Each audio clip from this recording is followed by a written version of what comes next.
Ready to ditch the pre-built reports and become a data visualization superhero? Welcome to the ultimate DIY guide to mastering Tableau. We're diving headfirst into the world of data exploration and dashboard creation today. We'll explore how you can leverage the power of #Tableau DIY to transform raw data into stunning, insightful visualizations. First, think about the data. Are you building a new project?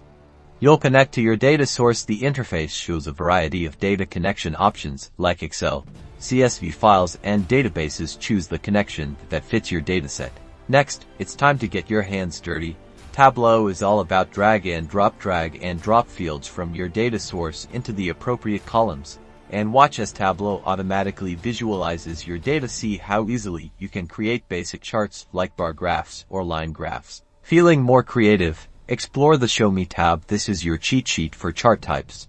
Simply select the fields you want and Tableau suggests the best visualization options based on the data types. Now let's focus on personalization. Color coding, labeling, and incorporating tooltips can take your visualizations to the next level. Experiment with colors to highlight different trends or categories, add labels to provide essential context, and tooltips to display additional information on hover. Ready to build a dashboard? It's as simple as adding new objects. Drag and drop the charts that you have made into the dashboard. You can organize the visualizations to create a cohesive story. There you have it. You're well on your way to creating custom dashboards that answer your specific analytical questions. Embrace #Tableau DIY and keep experimenting. The more you play around, the more you learn. See you in the next video where we delve into even more advanced techniques. #LearnTableau.